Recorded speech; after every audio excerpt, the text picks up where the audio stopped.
Nós vamos então para o nosso estudo da Revista Espírita, mês de abril de 1858, Conversas Familiares de Além-Túmulo, Benevenuto Cellini.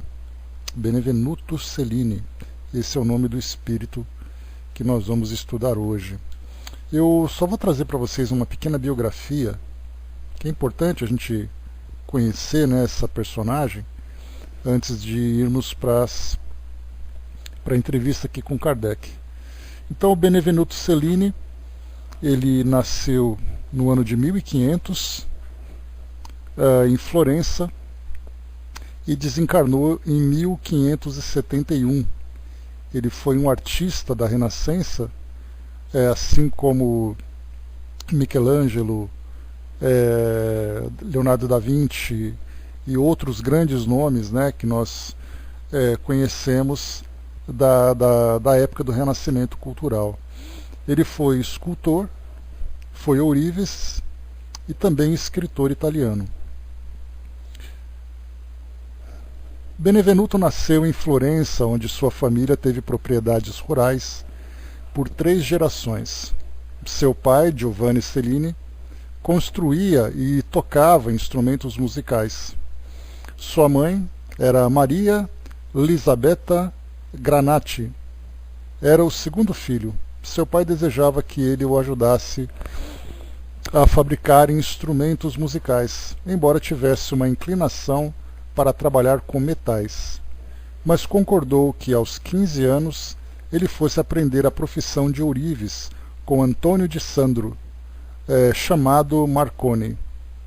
Durante sua juventude teve problemas com estripulias juvenis, sendo banido por 6 meses para Siena, onde trabalhou com Francisco Castoro, chamado Fracastoro, que era ourives. Então mudou-se para Bolonha, onde fez progressos como ourives e começou a tocar flauta. Depois de visitar Pisa e voltar por 2 vezes a Florença, foi para Roma com 19 anos. Atraiu atenção para si com alguns trabalhos para o bispo de Salamanca, onde aqui o introduziu favoravelmente perante o Papa Clemente VII. É dessa época um dos seus mais celebrados trabalhos, o Medalhão Leda e o Cisne, hoje em Viena, com o dorso e a cabeça de Leda executados em pedra. O Papa o contratou como flautista. No ataque sobre Roma com Constable de Bourbon, que ocorreu logo a seguir, Cellini pegou em armas para defender o papado. Por suas próprias palavras, ele foi a mão que feriu o inimigo. Sua fama pavimentou sua reconciliação com os magistrados de Florença, e ele pôde voltar a visitar sua cidade natal, onde trabalhou em várias medalhas. As mais famosas, Hércules e o Leão de Nemeia, e Atlas suportando o globo. Mais tarde, acabaram com Francisco I da França. Depois de uma passagem por Mantua, volta a Roma trabalhando em joias e medalhas. Retomando seu lado belicoso, mata o assassino de seu irmão em 1529, tendo fugido para Nápoles. Pela influência de vários notáveis, obtém o perdão e com a elevação do Papa Paulo III,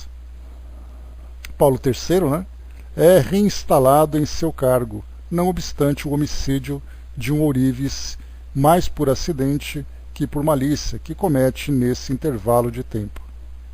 Amigo de Piertucci, Farnese, filho natural do Papa, consegue escapar a seus captores. No entanto, acaba passando o tempo preso no castelo de Sant'Angelo, sob a acusação de trocar as gemas da tiara papal. Aqui, como a gente viu, né, é um jovem que era filho natural do Papa. Nessa época, acontecia muito isso. A convite de Francisco I, trabalha em Fontainebleau e Paris, mas se envolve em intrigas da corte e acaba retornando em 1545 para Florença, onde se ocupa de diversas obras e da rivalidade com o também escultor Baccio Badinelli, que acaba o acusando publicamente de sodomia. Se envolve nas obras, aqui nesse caso, né, era a prática homossexual, né, então sodomia era um crime naquela época. Se envolve nas obras de fortificação de sua cidade durante a guerra com Siena, e também por suas belas obras de arte. Acaba tendo seu valor reconhecido pelos duques e ganha admiração de seus companheiros. Cellini morre em Florença em 1571 e foi enterrado na igreja Nossa Senhora da Anunciação com grande pompa. Então esse aqui é o nosso personagem, Benvenuto Cellini, que era artista, que era ourives e também escritor, e teve ali essa vivência, né, com intrigas, guerras, assassinatos e perseguições. Bom dia, André. Vamos agora então aqui para a nossa revista espírita, para a gente acompanhar a entrevista de Kardec a essa personagem. Conversas familiares de além-túmulo, Benvenuto Cellini, sessão da Sociedade Parisiense de Estudos Espíritas, do dia 11 de março de 1859. Feita a evocação, interrogai, estou pronto. Demorai como quiserdes, pois tenho tempo para vos dar. Lembrais da existência que tivestes na Terra, no século XVI, entre 1500 e 1570? Sim, sim. Atualmente, qual a vossa situação como espírito? Vivi em vários outros mundos e estou muito satisfeito com a posição que hoje ocupo. Não é um trono, mas estou a caminho. Tivestes outras existências corporais na Terra, depois daquela que conhecemos? Corporal, sim. Na Terra, não. Quanto tempo ficastes errante? Não o posso calcular. Alguns anos. Quais eram as vossas ocupações nesse estado errante? Trabalhava por mim mesmo. Voltastes algumas vezes à Terra? Poucas. Assistis ao drama em que sois representado? Que pensais nele? Que provavelmente alguma peça teatral que contava a história dele lá em Paris, né? Fui vê-lo várias vezes, senti-me lisonjeado como Cellini, mas pouco como espírito que havia progredido. Aqui já começa um ponto importante, né? Porque o espírito ele pode se identificar com duas personalidades. A sua personalidade terrena, que foi aquela, né, que teve a sua história registrada, e como espírito, depois no plano espiritual. Nós chegamos a conversar num dos nossos estudos a respeito da música no plano espiritual. E eu falei para vocês sobre o Irineu Gasparetto, né, filho da Zíbia Gasparetto, que era médium e trabalhava com essa mediunidade musical. Não sei exatamente qual é o nome que nós podemos dar para ela, mas ela tinha essa característica do espírito tanto tocar o instrumento, como também cantar. Então, através dele, nós tivemos essas manifestações. Dessas muitas que nós tivemos oportunidade de acompanhar em vídeos do YouTube, nós tivemos, por exemplo, talvez a mais interessante de nós analisarmos, foi a do Cazuza. E numa das músicas que ele compunha no plano espiritual, que ele compôs no plano espiritual, e que ele cantou através do Irineu, nós podemos perceber no conteúdo. Embora o estilo seja o mesmo, que seja aquele estilo de rock, mas o conteúdo da música era muito diferente. Aqui, por exemplo, durante a sua existência, ele teve ali músicas de protestos, músicas que mostravam uma revolta interior, né? O Tempo Não Para, por exemplo, que foi a música mais conhecida dele, mostrava aquela época em que ele estava doente, em que ele demonstrava muita revolta. Depois, no plano espiritual, ele já falava o contrário, ele já falava sobre esperança, ele já falava sobre perseverança, né? Então a gente percebe que o espírito, no plano espiritual, tendo uma visão muito mais ampla da sua realidade, ele começa a desenvolver ideias diferentes. Ele pode até manter aquela mesma linha de raciocínio. Por exemplo, né, um pintor continua sendo um pintor, um cantor continua cantando, um que foi escritor continua escrevendo, mas o conteúdo acaba se modificando. Por isso aqui então ele coloca, né, que ele foi assistir várias vezes a essa peça que interpreta a história dele, que ele se sentiu lisonjeado como Selene, que era uma personalidade aqui no mundo físico. Mas como espírito, muito pouco, porque ele já havia progredido. Então seria assim, né? Nossa, que interessante vocês interpretando a minha personalidade quando eu era uma criança, por exemplo. Só que como adulto, tudo se modificou. Então podia ser aquela criança um pouco rebelde, aquela criança um pouco materialista, com uma criatividade limitada, e depois como adulto ele já mostrava uma personalidade diferente.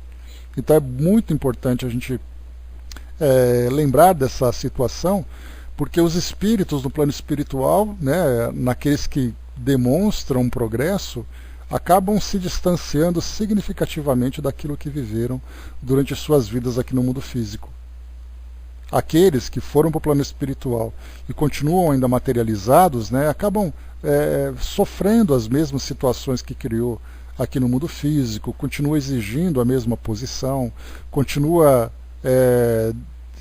exigindo também o mesmo tratamento, como por exemplo, não apenas com pessoas famosas, mas um espírito que era um pai, ou que era uma mãe, um avô, uma avó, dependendo da forma como ele desencarnou e da sua adaptação no mundo espiritual, ele continua se achando aquele marido, aquela esposa, aquele pai, aquela mãe, ou aquele avô ou avó. Nós estamos vendo isso no livro Entre a Terra e o Céu, e nós temos ali, podemos destacar duas personagens. Odília, que era a mãe de Júlio, que era a obsessora, ela se tornou obsessora, ainda continua perseguindo a Zulmira, que era a segunda esposa de Aurélio, responsável pela desencarnação lá do Júlio, vocês se lembram? Mas Odília continua se vendo como mãe, aquela mãe inconformada, aquela mãe revoltada.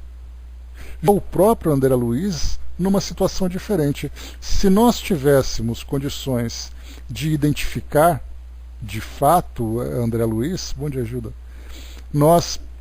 tem aquela polêmica, né, que ele talvez tenha sido Oswaldo Cruz, ou talvez Carlos Chagas, talvez um outro médico desconhecido, né, para nós, mas que teve ali a sua importância naquele período, né, mas se nós pegássemos, por exemplo, que ele tivesse sido Carlos Chagas, que é uma dessas personalidades que atribuem a André Luiz, como ele se veria no plano espiritual dentro dessa história que nós conhecemos dele agora? Esse homem muito mais equilibrado, esse espírito muito mais equilibrado, com um conhecimento muito mais amplo das ciências do plano espiritual, vendo a medicina de um modo diferenciado também, enquanto que no plano físico ele se preocupava com as coisas terrenas. Então o próprio André Luiz é para nós um exemplo claro daquilo que Benevenuto Cellini está comentando, que ele se sentiu lisonjeado aqui como personagem do mundo físico, mas muito pouco lisonjeado como espírito, porque ele via ali, né, por todas as situações que ele se envolveu aqui no mundo físico, né, como eu comentei com vocês no início, de estripulias, de assassinato, de perseguição, de relações... bom dia, mami. Relações de influência, né, com o Papa ou com outra pessoa, com acusações, então aquela coisa bem mundana mesmo, né? E no plano espiritual ele já tinha uma visão diferenciada. Então esse é o detalhe que a gente coloca nessa questão número 8. Número 9. Antes da existência que conhecemos, tivestes outras na terra? Não, nenhuma. Podereis dizer o que éreis em vossa precedente existência? Minhas preocupações eram completamente diferentes daquelas que tive na terra. Que mundo habitais? Não o conheceis e não o vedes. Poderei dar-nos uma descrição do ponto de vista físico e moral? Sim, facilmente. Então, antes de continuarmos, a gente vê que essa transição dos espíritos entre os mundos, de acordo com sua necessidade, de acordo com sua evolução, acaba até parecendo fácil, mas a gente não compreende exatamente o quão fácil é para esse espírito, né? Porque ele teve uma existência antes da Terra, nenhuma aqui, a não ser como Benvenuto Cellini. Depois ele desencarnou, teve outras existências, também nenhuma na Terra. E agora ele foi evocado, né, exatamente porque Kardec, como a gente lembra, ele era uma pessoa muito atenta a tudo aquilo que acontecia na sociedade, e uma peça teatral contando a história de Benvenuto Cellini, vendo ali a importância desse artista, né, as suas realizações e tudo mais, e aí então Kardec, com essa perspicácia que só ele tem, acaba então fazendo com que, pedindo, né, para conversar com esse espírito. Então seria como se nós hoje tivéssemos uma oportunidade de vermos, por exemplo, uma peça sobre Pedro Álvares Cabral contando a história do descobrimento do Brasil.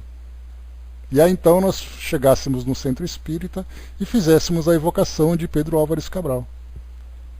E aí, claro, como nós percebemos aqui, também, Benvenuto Cellini, ele se identifica com essa personagem, embora ele tivesse tido várias existências precedentes a essa, que foi em outros mundos, né? A gente fala dessas mais próximas, e também outras existências que vieram depois dessa. Mas como ele foi evocado como Benvenuto Cellini, foi como Benvenuto Cellini que ele se apresentou.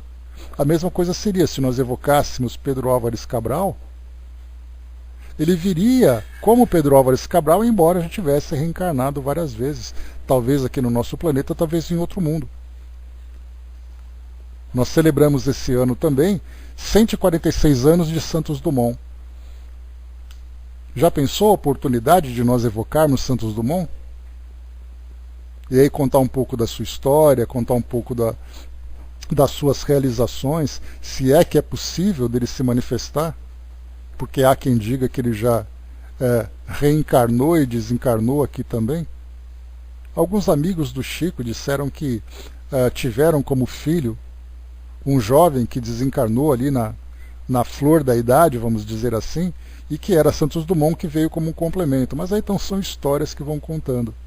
Então até nisso tem esse detalhe, se o espírito pode ou não se manifestar. E mesmo assim, estando encarnado, nós lembramos que Kardec já trouxe para nós algumas experiências falando sobre evocação de pessoas vivas. Ele até mesmo já experimentou com o Sr. Sanson, que veio, né, durante a noite, enquanto o corpo adormecia lá na sua casa, o espírito se manifestava lá na sociedade. Então foi nessa circunstância que o espírito foi evocado, desconsiderando todas as existências que ele teve antes ou depois dessa existência, onde ele teve essa personalidade. Ou essa identidade, melhor dizendo, né? André colocou, Kardec não tinha como saber que ele não teve existências precedentes na Terra. Acho que isso foi uma surpresa. Tem outros casos assim? Acho que bastante casos, né, André? Inclusive nós já estudamos Mozart também, um pouco da história dele lá no primeiro ano da Revista Espírita. Nós tivemos outros personagens também. Aqui mesmo, que nós estudamos anteriormente, outro espírito também dizia que já tinha reencarnado em outro mundo, né? Então acaba tendo essa migração e essa imigração constante que vai acontecendo entre esses espíritos. Agora, claro que a nossa curiosidade sempre faz com que a gente se pergunte, né? Por que será que ele veio de outro mundo para cá? E por que será que numa única existência depois ele voltou para lá? E se nessa existência que ele teve aqui não teve nada de tão expressivo assim em termos de vida, na relação que ele teve aqui no mundo, trouxe ali um pouco da sua arte, mas nada tão estrondoso assim. Então ele veio para cá numa única existência, teve aquela vida ali como qualquer outra pessoa aqui comum, que teve erros, teve acertos e tudo mais, e depois reencarnou em outro mundo. Mas por que será que ele veio para cá nessa encarnação? Qual era o seu propósito? Isso a gente não vai saber nunca, né? Bom dia, Osmar. Quer dizer, não vai saber, pelo menos não ainda, né? Reencarnar depois em outro mundo eu entendo, mas nunca veio antes. Fico curioso. Sim, já tivemos outros espíritos, inclusive vindo de mundos inferiores. Nós estudamos no livro Céu e Inferno lá na sessão de criminosos arrependidos, aquele espírito que cometeu um latrocínio. Né? Ele cometeu o assalto, depois assassinou o casal, e aí depois no plano espiritual ele dizia que seu grande sofrimento é ficar ali vendo a imagem daqueles que foram as suas vítimas, embora essas vítimas já tivessem perdoado. Mas aí depois São Luís diz que esse espírito então tinha vindo de um mundo inferior ao nosso, e ele ousou reencarnar no nosso mundo como uma prova que foi concedida, mas aí ele acabou depois se desvirtuando. Então, tanto de mundos iguais aos nossos, ou mundos superiores aos nossos, né, ao nosso, muitos espíritos vieram para cá. Agora, por quê? A gente não sabe. Bom dia, Flávio. Continuando, vamos lá. Só para lembrar, nós estamos aqui estudando uma entrevista de Kardec aqui na Revista Espírita do mês de abril, de uma entrevista com Benevenuto Cellini. Ele foi um artista, um escultor e um escritor que viveu entre 1500 e 1571. E teve uma peça na França, uma peça teatral, contando um pouco da história dele, contando a biografia dele. E aí Kardec teve o interesse em evocá-lo lá na sociedade, e ele então se manifesta e está trazendo aqui a sua contribuição. E de imediato, né, ele colocou, né, algo bastante simpático. Ele disse, né, estou aqui à disposição, pergunte o que quiser. E aí então Kardec vai esticando aqui a conversa, né? Ele então disse que tinha vivido em outros mundos antes da Terra, reencarnou aqui no nosso planeta e depois teve reencarnações em outros planetas, em outros mundos. E é o que Kardec agora começa a perguntar, né? Que mundo habitais? Não o conheceis e não o vedes. Poderia dar-nos a sua descrição do ponto de vista físico e moral? Sim, facilmente. Do ponto de vista físico, meus caros amigos, alegrei-me com a sua beleza plástica.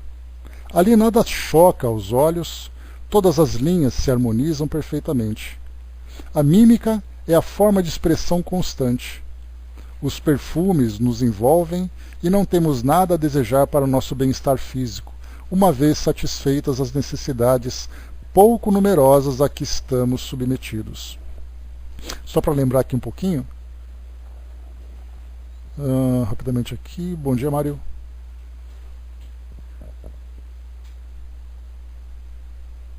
Aqui.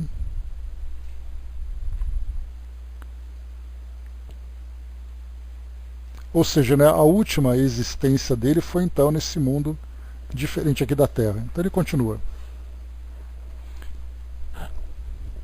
Do ponto de vista moral, a perfeição é menor, pois ali ainda se pode ver consciências perturbadas e espíritos inclinados ao mal.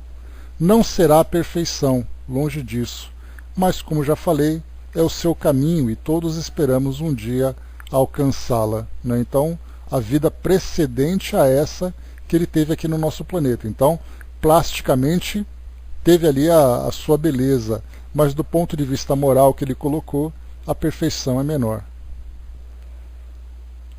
Quais as vossas ocupações no mundo que habitais? Trabalhamos as artes. Sou artista. Em vossas memórias relatais uma cena de feitiçaria e de sortilégio que se teria passado no Coliseu em Roma, e na qual teríeis tomado parte. Lembrai-vos dela? Sem muita clareza. Se procedêssemos à sua leitura, teríeis a lembrança despertada? Sim, isso poderia dar-me uma ideia. Fez-se então a leitura do seguinte trecho de suas memórias. Em meio a essa vida estranha, eu me liguei a um sacerdote siciliano, de espírito muito distinto e profundamente versado nas letras gregas e latinas. Conversando com ele certo dia, o assunto caiu sobre necromancia, e lhe confessei que em toda a minha vida havia ardentemente desejado ver e aprender algo dessa arte. Para abordar semelhante empresa, é necessário ter uma alma firme e intrépida, respondeu o padre. Uma noite, porém, o sacerdote fez os seus preparativos e me disse que procurasse 1 ou 2 companheiros. Associou-se a um homem de Pistoia que também se ocupava de necromancia, e nos dirigimos ao Coliseu.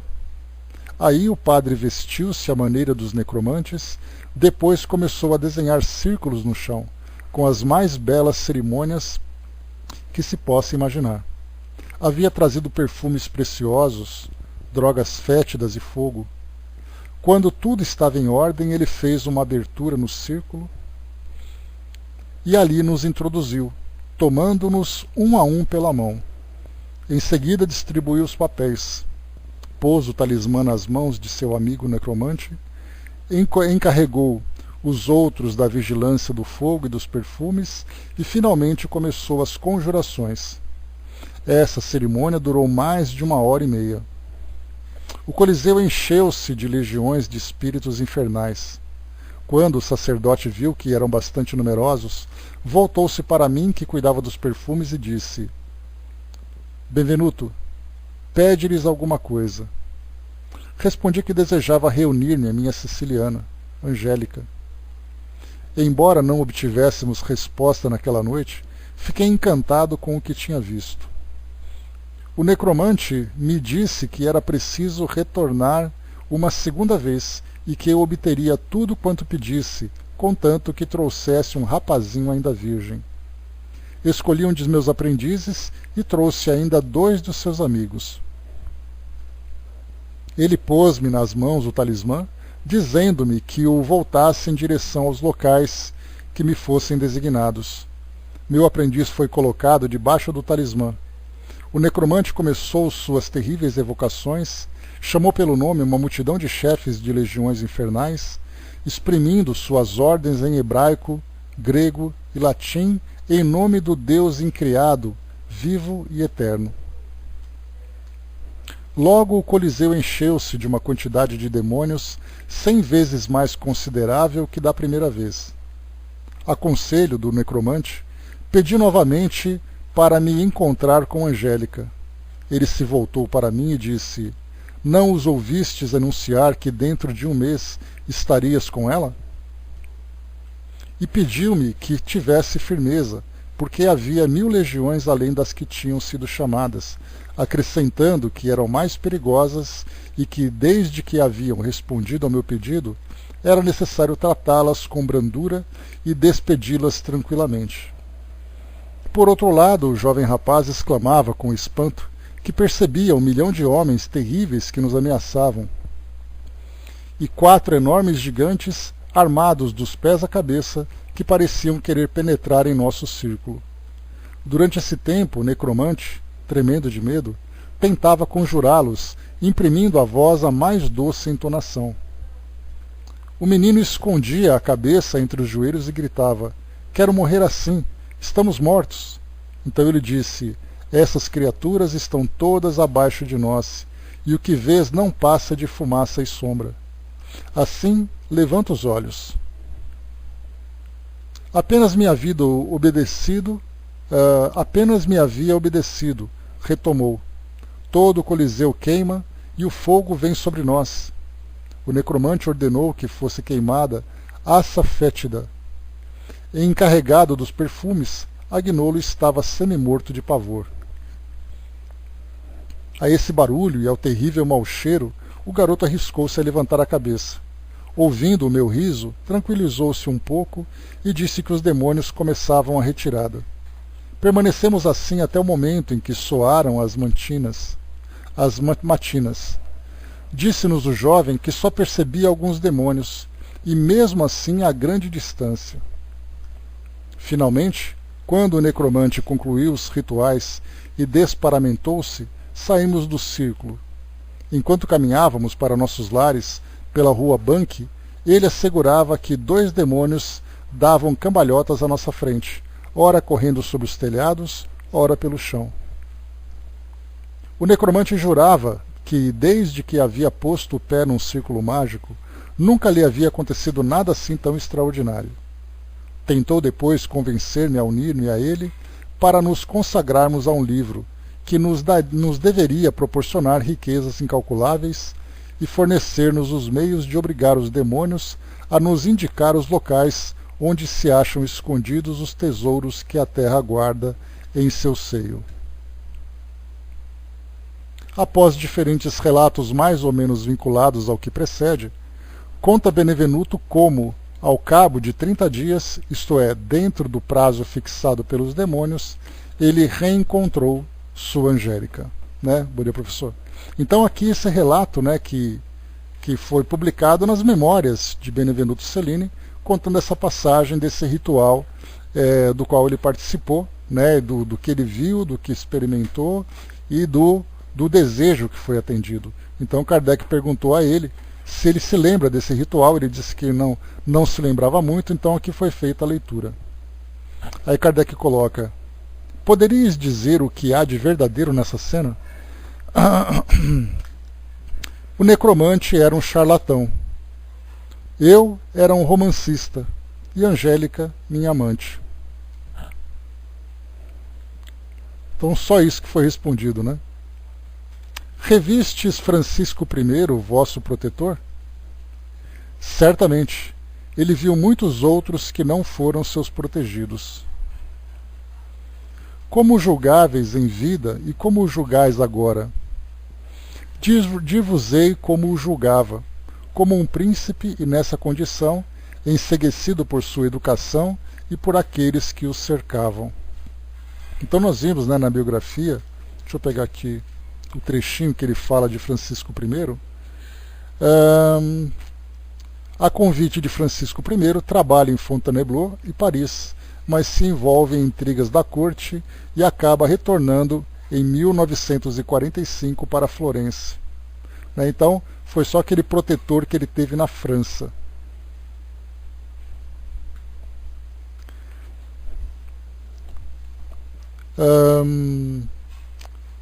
Então, julgava como um príncipe e nessa condição, enceguecido por sua educação e por aqueles que o cercam. Então, eu falava um pouco da vida desse membro da realeza, né? Então ele, como é natural, envolvido, né, pela sua posição, envolvido pelas influências que acabava recebendo. E o que dizeis agora? Ele progrediu. Era por sincero amor à arte que ele protegia os artistas? Sim, e também por prazer e vaidade. Né? Então aqui, como nós tivemos muitos mecenas, né, na época do Renascimento, a família Médici talvez seja mais conhecida lá em Florença, que patrocinava muitos artistas, inclusive o próprio Leonardo da Vinci, Michelangelo também estava envolvido, e escultores, né, que fizeram monumentos para a família e tudo mais. Então eles patrocinavam a arte com esse objetivo, né, de divulgar a cultura, mas ao mesmo tempo criava, né, pagava por produções para poder enaltecer sua família. Então, como por exemplo o mausoléu da família Médici, que é inclusive, né, um ponto turístico lá em Florença. Tínhamos também a arte tumular, né, que era aquelas estátuas que eram colocadas sobre os túmulos, né? Então isso era muito mais para enaltecer a importância da família do que necessariamente, né, um interesse artístico apenas pensando de um modo, vamos dizer assim, humanitário, né? Então por isso que Kardec pergunta aqui também, né, de Francisco I, se ele protegia a arte por sincero amor. Sim, ele fazia isso, mas também por prazer e vaidade. Onde se encontra ele atualmente? Ele vive. Está na Terra? Não.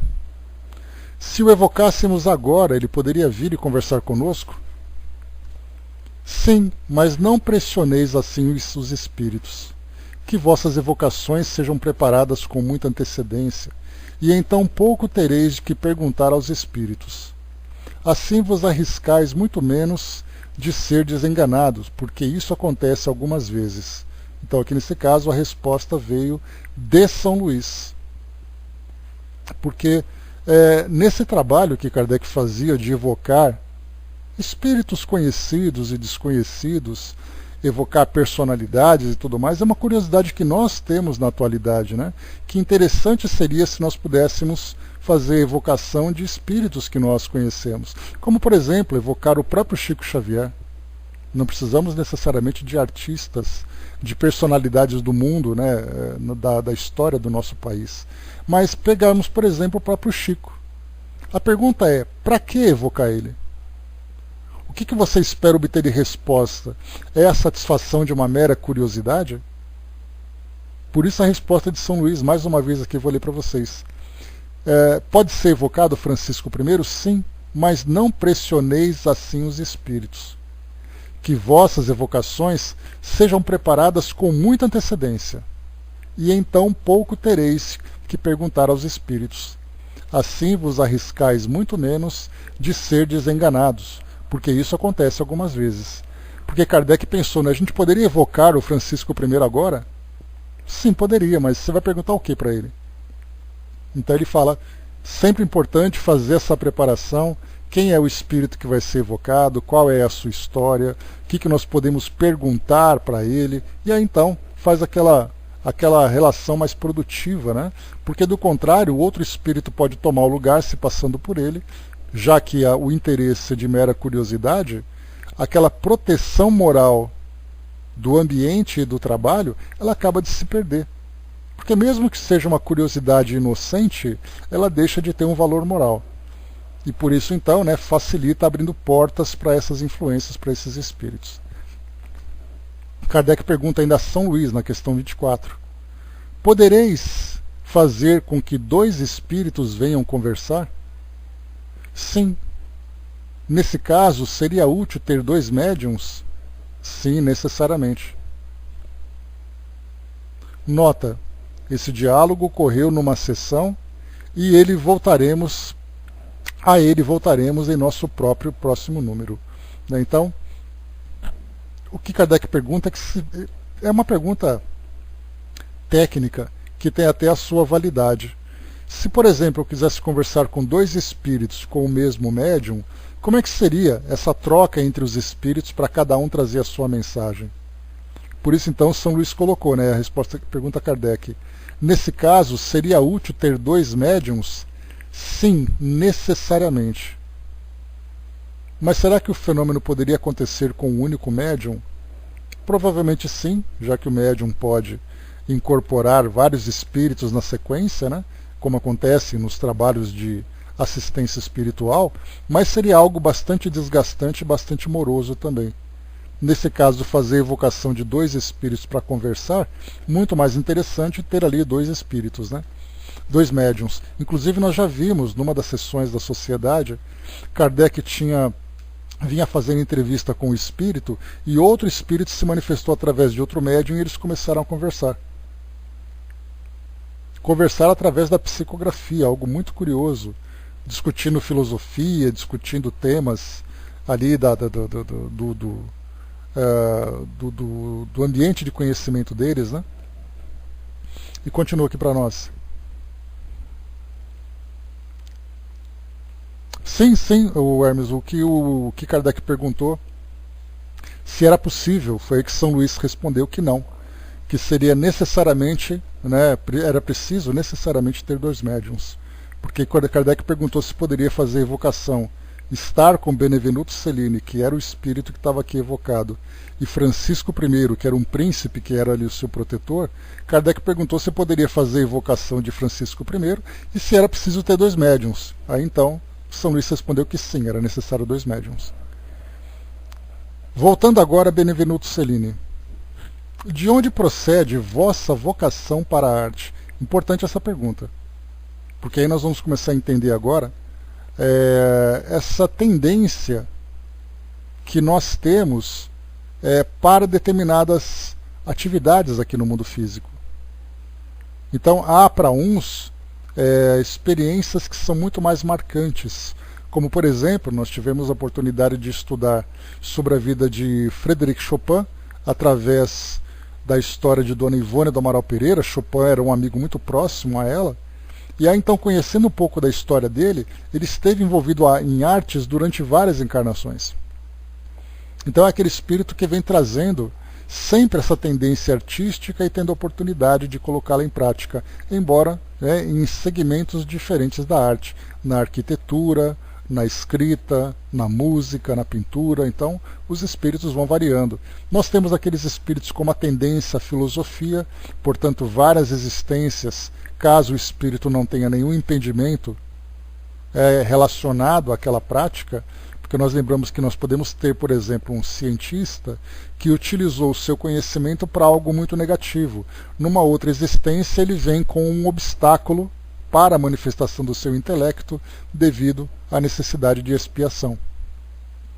Mas se o espírito tem ali o caminho livre, ele vai querer reencarnar para dar continuidade naquele conhecimento que ele demonstrou.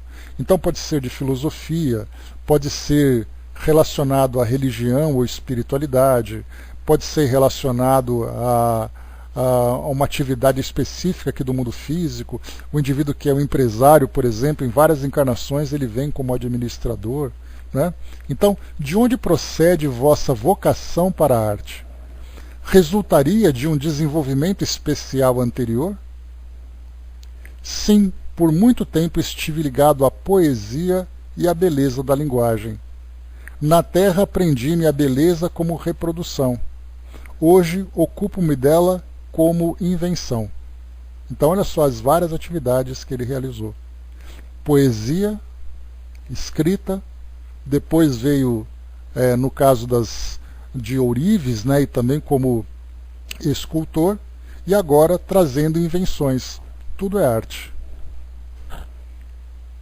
Possuíeis também talento militar, pois o Papa Clemente VII confiou-vos a defesa do castelo de Santo Ângelo. Entretanto, o vosso talento de artista não vos devia proporcionar muita aptidão para a guerra. Nós lemos aqui na biografia dele também. Deixa eu pegar aqui de novo. Quando coloca para nós aqui... Está aqui...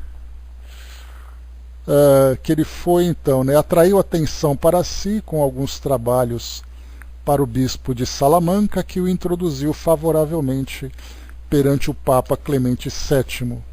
Depois daqui um pouco mais para frente, estou procurando aqui, eu estou na Wikipédia, tá, pessoal? Pegando aqui a história do Benevenuto. Aqui coloca sobre a guerra, deixa eu só achar aqui esse ponto, porque ele defende... bom dia, Regina. Está aqui... eu não estou achando aqui agora. Castelo de Santo Ângelo, cadê você?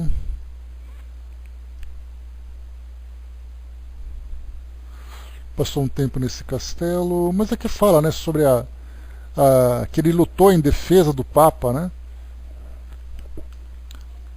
Deixa eu ver aqui. Está aqui, ó, no ataque sobre Roma por Constable de Bourbon, que ocorreu logo a seguir, Celine pegou em armas para defender o papado. Por suas próprias palavras, ele foi a mão que feriu o inimigo. Né? Então aqui no Papa Clemente VII. Então Kardec pergunta a ele, por isso que é importante, tá vendo só, gente? Quando a gente vai estudar sobre um determinado espírito, é importante conhecer um pouco da sua história para a gente poder saber exatamente qual é a conversa que vem acontecendo, né? Nós vimos isso também quando nós estudamos no mês anterior sobre a história de Plínio, o pequeno, né? Plínio, o jovem. Aí a gente teve que fazer uma pesquisa de quem foi o Plínio, qual foi a história dele. Aí depois tudo se encaixava quando a gente acompanhava o diálogo de Kardec com ele. Então é importante fazer essa pesquisa paralela. Então Kardec perguntou, já que ele era um artista, né, se ele tinha alguma aptidão para a guerra. Tinha talento e sabia aplicá-lo. Em tudo é necessário discernimento, sobretudo na arte militar daquele tempo. Poderíeis dar alguns conselhos aos artistas que procuram seguir vossos passos? Sim, dir-lhe-ei simplesmente que busquem a pureza e a verdadeira beleza, mais do que o fazem e mais do que eu próprio fiz. Eles me compreenderão. Vamos falar um pouquinho sobre isso também. Questão 28. A beleza não é relativa e convencional? O europeu se julga mais belo que o negro, e este mais belo que o branco. Se é uma beleza absoluta, qual é seu tipo? Podeis dar vossa opinião a respeito? Com prazer. Não quis fazer alusão a uma beleza convencional, pelo contrário. A beleza está em toda parte, é o reflexo do espírito no corpo, e não apenas a forma corpórea. Como dissestes, um negro pode ser belo, de uma beleza que será apreciada somente por seus semelhantes, é verdade. Do mesmo modo, nossa beleza terrestre é deformidade para o céu, como para vós, brancos, o belo negro vos parece quase disforme. Para o artista, a beleza é a vida, o sentimento que sabe dar à sua obra. Com isso imprimirá beleza às coisas mais vulgares. Antes da gente continuar então aqui. Nós temos aqui em estudos que Kardec apresentou para nós, estudando no Livro dos Espíritos, estudando em alguns artigos que foram publicados no livro Obras Póstumas, falando sobre beleza no plano espiritual. Leon Denis também já escreveu um livro sobre isso, falando sobre o mundo espiritual e a beleza. E quando nós tivemos a oportunidade de estudar o Obras Póstumas, nesse capítulo especial, falando sobre música celestial, que era o título do artigo, a gente conversou bastante sobre manifestações artísticas do mundo hoje. Inclusive vários exemplos foram colocados, né? Que já que a arte nada mais é do que um meio de manifestação do espírito, a arte que nós encontramos hoje, ela está muito relacionada ao nosso conteúdo moral e ao nosso conteúdo emocional. Aí nós vemos então num quadro, na fotografia. Hoje nós temos a arte muito além da arte da época de Kardec, né? Quando nós tínhamos música, literatura, incluindo poesia, arquitetura e pintura. Era aquilo que era mais básico, né? A escultura também, né? Hoje não, hoje nós temos a arte digital, hoje nós temos a fotografia, hoje nós temos o cinema, a televisão, várias manifestações artísticas. Então quando nós assistimos, por exemplo, a um filme, filme é arte. Mas qual é o gênero do filme que nós estamos assistindo e qual é o conteúdo, qual é o roteiro que é apresentado nesse filme? Aí nós vamos ver filme de terror, filmes de comédias vulgares, veremos filmes dramáticos, filmes que tratam de sofrimento. Quando nós ouvimos música, nós não apenas nos preocupamos com a letra, mas que tipo de vibração aquela música emite para aquele que está ouvindo. Fica mais excitado, fica mais agitado, fica mais deprimido, fica mais alegre? Qual é exatamente essa manifestação? A mesma coisa acontece na pintura, nos textos que nós lemos. Nós pegamos uma poesia, por exemplo, e começamos a ler. Qual é exatamente a mensagem que a poesia está trazendo para nós? Então tudo isso mostra que essa beleza que é colocada para nós tem essa beleza convencional, essa beleza relativa e tem essa beleza absoluta. Então o que chama a atenção aqui Benvenuto Cellini é o que ele coloca para nós. Ele diz assim: a beleza está em toda parte. É o reflexo do espírito no corpo. No caso, né, da aparência que ele coloca. E ele diz aqui para nós ainda nesse final.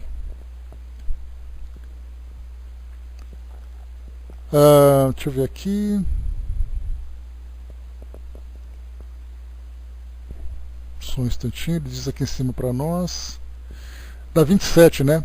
Poderíeis dar alguns conselhos aos artistas que procuram seguir vossos passos?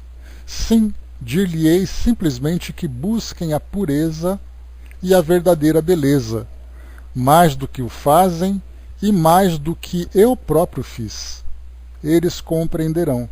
Então é daí que a gente vai para o mundo espiritual, né, nas histórias que nós lemos, nos relatos que são apresentados para nós, falando sobre a beleza dos traços, a beleza das cores, a beleza das melodias. Então é muito diferente daquela que nós temos no mundo hoje. Se a arte é uma manifestação do espírito, se o espírito ele é ainda inferior, a sua arte, por consequência, vai ser inferior. Nós não podemos esperar uma arte sublime de um ser que não atingiu ainda essa sublimidade. Continuando aqui, vamos lá. 29. Poderias guiar um médium na execução de uma modelagem, como fez Bernard de Palissy em relação aos desenhos. Lembra que Bernard de Palissy ele foi aquele espírito que trouxe para nós aqueles desenhos de Júpiter, né, onde Mozart trouxe para nós ali a fachada, os traços da resistência, das residências e tudo mais, né? Então foi esse médium Bernard de Palissy que tinha essa psicopictografia, essa facilidade de desenho. E aqui no caso, como o Benvenuto Cellini ele era um escultor, um ourives, ele trabalhava com formas. Então o que ele perguntou aqui foi exatamente isso. O trabalho de modelagem com um escultor, um espírito pode influenciar, no caso aqui, poderias guiar um médium na execução de uma modelagem? A resposta, sim. Nesse caso, antes de passar para a próxima também, nós tivemos espíritos, aliás, médiums que relataram trabalhos de escultura feita através da mediunidade. Assim como nós assistimos, por exemplo, a vídeos de vários médiums, né, que pintam, como talvez o mais conhecido que nós tivemos foi Luiz Antônio Gasparetto, que vários espíritos de renome na história da arte, da nossa arte mundial, se manifestou então, né, se manifestaram através dele. E aí então a forma de pintura, os seus traços, as suas cores, os temas que são apresentados, né? Então, ia falar exatamente isso, Mário. No caso do José Medrado, ele também já relatou, inclusive numa entrevista que ele deu, ele falava que ele estava fazendo arte de escultura através, né, da mediunidade. Então o espírito incorporou junto a ele, né, e acabou depois fazendo ali traços, né? Então muito interessante isso para nós, porque a gente está tão acostumado a ver a mediunidade se manifestando através da psicofonia, da psicografia, da psicopictografia, da pintura mediúnica que vem com mais frequência. E depois começamos da música também, principalmente através do Irineu Gasparetto e outros compositores, né? Nós temos até uma inglesa que ela lançou um CD com músicas mediúnicas, composições que vieram prontas, e aí então foi só feita a execução e depois a gravação. Mas muitas outras manifestações são muito raras da gente ver. Então, por exemplo, a gente vê muito a pintura, a gente vê muito, o carvão também é utilizado, né, o desenho com carvão, mas o desenho a lápis, por exemplo, eu não me lembro de ter visto nenhum médium fazendo isso. Já vi com giz de cera e tudo mais. Escultura, a mesma coisa, também nunca vi. Né? Isso não quer dizer nada que eu nunca tenha visto, né? Mas assim, acaba sendo muito mais raro. E várias outras manifestações artísticas também são possíveis, a gente só não encontra a possibilidade de encontrar essas manifestações. Kardec, na sua época, ele provocava essas manifestações. Através de Bernard de Palissy, por exemplo, ou agora também comentando, né, sobre essa questão da escultura. Então ele investigava, ele procurava ver a manifestação sendo praticada. Hoje não, né, nos nossos tempos atuais vem essa passividade nossa de aceitar simplesmente aquilo que os espíritos oferecem.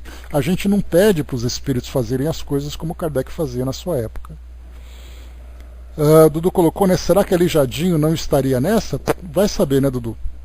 Por que não? Né, ele tinha ali um estilo próprio, né, mas vários outros, não apenas artistas, mas filósofos, cientistas, acabam também produzindo, né, o seu trabalho através da influência dos espíritos, ou mesmo através de uma intervenção direta da mediunidade. Né? Então, poucas manifestações desse tipo nós encontramos hoje. Infelizmente, né, porque dá para a gente imaginar o que o mundo espiritual poderia oferecer para nós em termos de conhecimento. Continuando aqui para nós, vamos lá. Deixa eu ver aqui. Então foi perguntado, né, sobre a questão da modelagem, no caso aqui também da escultura, né? Poderias levar o médium de que vos servis de intérprete a fazer alguma coisa agora? como também os outros, embora preferisse um artista que conhecesse os truques da minha arte. Aqui também outro ponto muito importante, né? Kardec vai fazer uma observação, eu comento em seguida. Prova a experiência que a aptidão de um médium para tal ou qual gênero de produção vai depender da flexibilidade que ele apresenta ao espírito, e isso abstração feita do seu talento. O conhecimento do ofício e os meios materiais de execução não constituem o talento, mas é concebível que o espírito que dirige o médium nele encontre menor dificuldade mecânica a vencer. Entretanto, há médiuns que fazem coisas admiráveis, das quais lhe faltam... Só um instantinho. Vamos lá. Eu lia para vocês... deixa eu pegar aqui do comecinho, né? Kardec fez então aqui uma observação sobre a possibilidade do espírito utilizar aquele médium através do qual ele se comunicava, se ele poderia produzir alguma coisa. E ele colocou, né, que sim, como também os outros, embora preferisse um artista que conhecesse os truques da minha arte. Observação de Kardec. Eu vou ler tudo aqui porque eu não sei onde eu caí, né? Prova a experiência que a aptidão de um médium para tal ou qual gênero de produção vai depender da flexibilidade que ele apresenta ao espírito, e isso abstração feita do seu talento. O conhecimento do ofício e os meios materiais de execução não constituem o talento, mas é concebível que o espírito que dirige o médium nele encontre menor dificuldade mecânica a vencer. Entretanto, há médiuns que fazem coisas admiráveis, das quais lhes faltam as primeiras noções, tais como a poesia, desenhos, gravuras, música, etc. Mas então é que neles existe uma aptidão inata, sem dúvida resultante de um desenvolvimento anterior, do qual só conservam a intuição. Então, o espírito sempre vai encontrar maior facilidade naquele espírito que traz na sua bagagem intelectual traços daquela arte que está sendo executada. É a mesma coisa com relação, por exemplo, à psicografia. Se um espírito vem escrever através de mim, supondo que eu seja um médium de psicografia, escrever um texto em japonês. Nada impede que o espírito faça isso escrevendo mecanicamente, porque ele vai tomar meu braço e vai ali fazer todos os desenhos, todos os ideogramas, né? Todas as formas para poder trazer a sua mensagem. Mas se eu tenho conhecimento do japonês, fica muito mais fácil, porque a minha mecânica já está habituada a escrever em japonês. Então o espírito vai achar melhor facilidade. A mesma coisa acontece com outro idioma. Acontece com relação a desenhos, acontece com relação à música. Se um espírito viesse através de mim, supondo que eu fosse um médium ostensivo de psicofonia, e quisesse, por exemplo, de psicofonia não, de incorporação, se ele quisesse, por exemplo, tocar um instrumento musical através de mim, que não tem conhecimento nenhum da música, somente se ele encontrasse adormecido lá como uma aptidão inata, essa habilidade musical, porque do contrário ele vai ter que fazer tudo sozinho e é muito mais trabalhoso. Seria assim, para a gente poder facilitar, algo bastante claro e bastante ilustrativo. Dançar. Imaginar, por exemplo, que eu vou a uma escola de dança e chego ali para uma professora e falo, eu quero aprender a dançar. E ela vai perguntar, você já dançou alguma vez? Eu falei, não. Então ela vai ter que pegar na minha mão, ela vai ter que ficar me ajudando a dar os passos para lá e para cá, tudo assim, o basicão, fazer aquilo que é o mais simples de tudo. Agora, se eu já tenho um mero conhecimento, um pequeno conhecimento, vou a uma escola de dança, ela fala assim, você já conhece essa dança? Conheço mais ou menos, então vamos tentar. Olha a diferença de pegar um aluno completamente cru e um aluno que já tem o mínimo de conhecimento. Imagina então se eu já tenho uma habilidade de dança, e aí então a professora vai simplesmente aprimorar essa habilidade que eu mostro. Então a gente percebe nesses três casos a dificuldade que o professor vai encontrar em cada tipo de aluno. O espírito acaba encontrando a mesma situação também no caso das manifestações. Dudu colocou, né, eu psicofonei em japonês com um ministro da igreja messiânica, sem saber. Depois, no outro dia, ele me disse que eu falava japonês muito bem, e eu sou mecânico e nem sabia disso, né? Tá ali, né? Tem essas facilidades, essas habilidades que ficam adormecidas, né? Porque o esquecimento do passado, a gente lembra sempre, que faz parte das experiências, né, que nós vivemos aqui nas nossas encarnações, nós apagamos os fatos, mas não apagamos as impressões. Então, muitas vezes nós temos habilidades que acabam se manifestando que até causam uma certa surpresa, precisando apenas ali dar aquele empurrãozinho, né? Lá em Pearl Harbor, né? Pois é, quem sabe, né? Kardec colocou, André colocou antes, né? Esse Bernard era o médium ou o espírito que desenhou a Casa de Moura? Era o médium, foi Mozart que desenhou. Tá? Então ele era um médium conhecido de Kardec. A gente vai encontrar lá na edição de 1858. 31. Poderíeis dirigir a senhora G.S., aqui presente, e que é artista, embora jamais tenha conseguido produzir qualquer coisa como médium? Tentarei se ela o desejar. E a senhora G.S., quando queres começar? Quando quiseres, a partir de amanhã. Mas como sabereis que a inspiração vem de ti? A convicção vem com as provas. Deixai-a vir lentamente. Por que não obtive êxito até o momento? Pouca persistência e falta de vontade do espírito evocado. Agradeço-te a assistência que me prometes. Adeus, até logo, companheiro de trabalho. Aí uma nota de Kardec. A senhora G.S. pôs-se à obra, mas ainda não sabemos os resultados que obteve. Então aqui, essa experiência. Deixa eu só ver uma coisa aqui.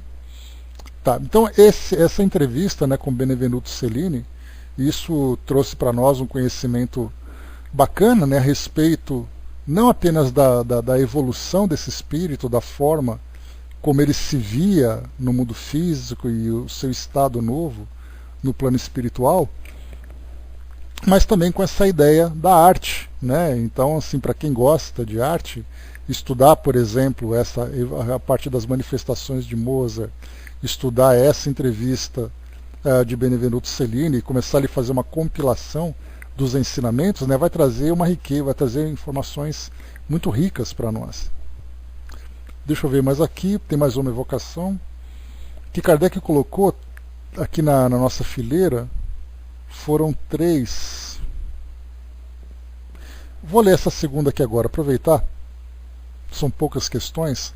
Então a gente está na seção Conversas Familiares de Além Túmulo, aqui da Revista Espírita, do mês de abril. E Kardec postou, acho que 3 entrevistas, né? Então a gente vai para a segunda entrevista para podermos aqui... Deixa eu ver.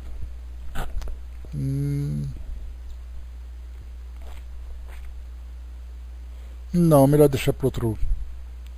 vamos deixar para outro encontro, que tem coisa que eu não quero correr.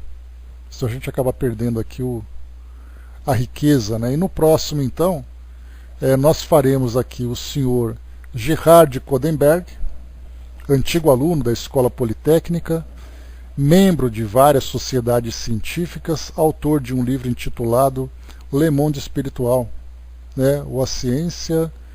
Parará, tudo em francês aqui. Não vou pagar esse mico para vocês.